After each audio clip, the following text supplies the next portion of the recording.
Постсоветское пространство заряжено образом Буратино в пересказе Алексея Толстого, который коренным образом отличается от итальянского оригинала. Суть Буратино – это история деревянной куклы. Буратино по-итальянски означает как кукла, которая борется за социальное или внешнее освобождение. В финале Буратино так и остается куклой, просто свободной куклой. Суть Пиноккио – это итальянская сказка о воспитании. Это история трансформации, преображения, очеловечивания, превращения деревянного полена в живого мальчика через внутренние испытания и алхимию. Это история блудного сына, если хотите, который, осознав все свои грехи, возвращается в человеческий облик. Это христианская притча о спасении души. В этом глубокий, смысловой и экзистенциальный разлом между этими двумя сказками. На первый взгляд Алексей Толстой просто адаптировал итальянскую историю для советских детей, да? Но на самом деле он создал абсолютно противоположный по смыслам миф.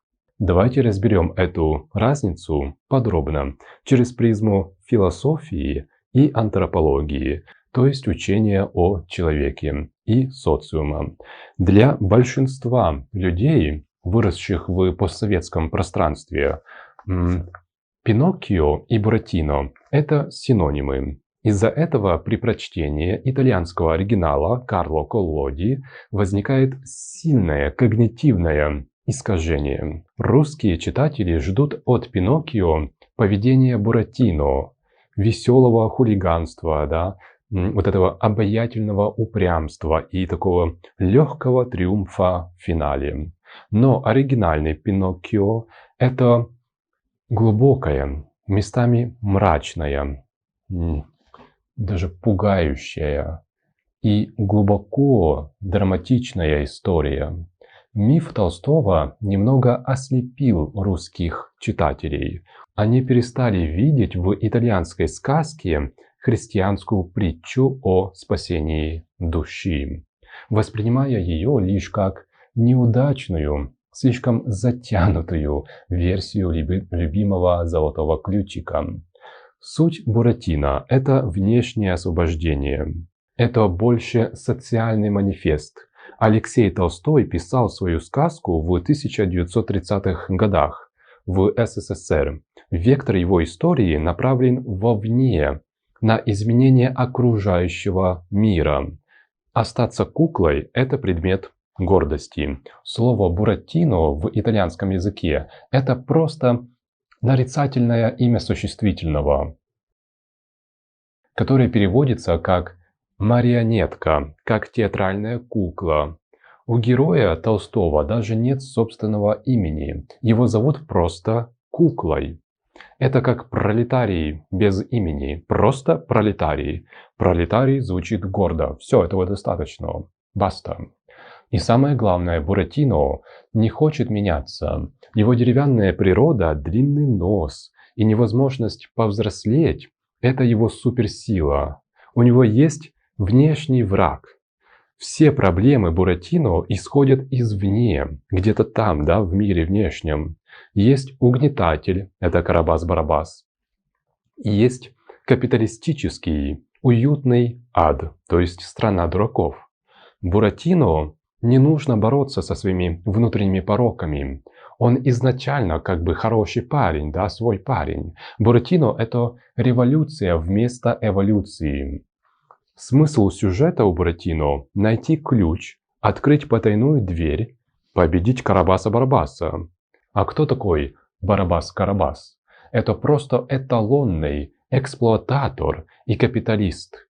И затем он должен его победить, Буратино должен его победить, и затем построить свой собственный театр, где куклы будут свободны от Карабаса.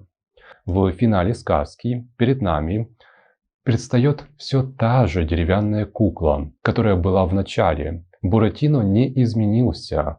Он не изменился внутренне ни на пикколо, капельку. Он просто стал свободным владельцем средств производства, то есть нового театра.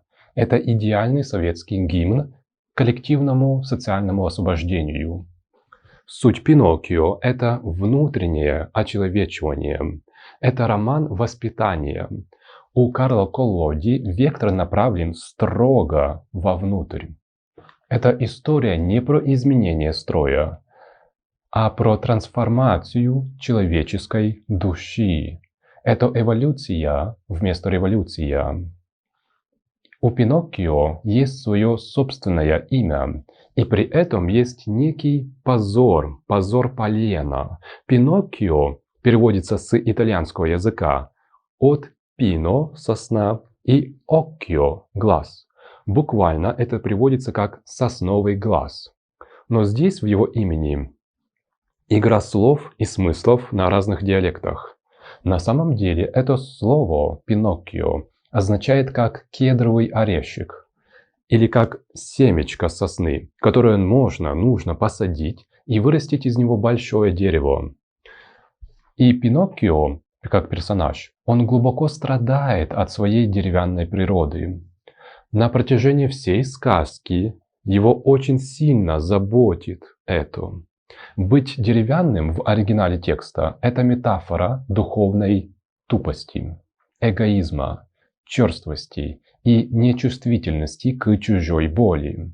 Но вот знаете, как человека иногда называют? Он деревянный. Тук-тук, откройте. Да, либо там она деревянная, что означает, что у человека нет ни мозгов, ни чувств, ни страсти. У Пиноккио есть внутренний враг, главный враг. Враг.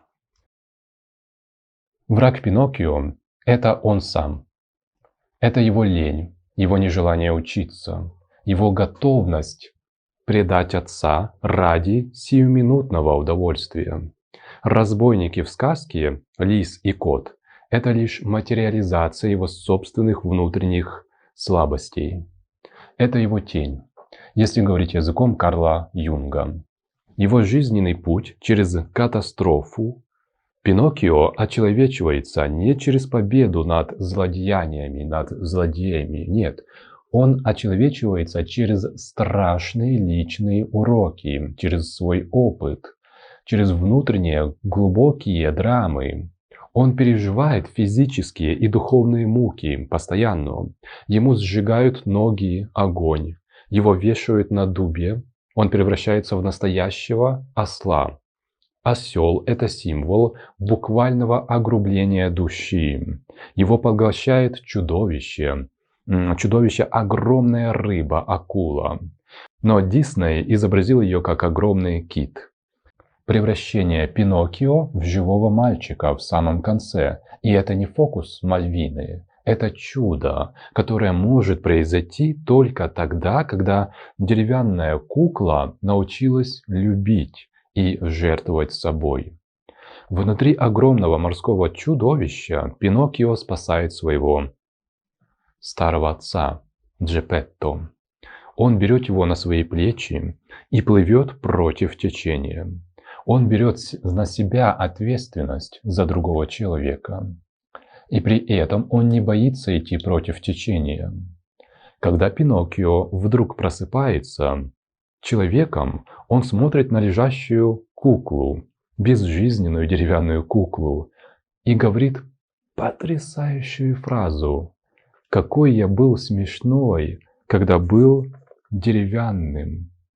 Дословно цитирую: «Какой я был смешной, когда был деревянным человечком. И как я счастлив сейчас, что теперь я настоящий мальчик». Буратино учит нас тому, как завоевывать себе место под солнцем, как победить врагов. А Пиноккио ставит перед нами куда более сложный экзистенциальный вопрос. Как совершить чудо из бездушной, эгоистичной деревяшки, вырастить в настоящую, живую человеческую душу? Вот так этот вопрос ставит перед нами сказка. Вот в этой таблице я выделил главное отличие сказок. Буратино – это кукла, которая побеждает мир, оставаясь куклой. Пиноккио – это кукла, которая побеждает себя, чтобы стать человеком.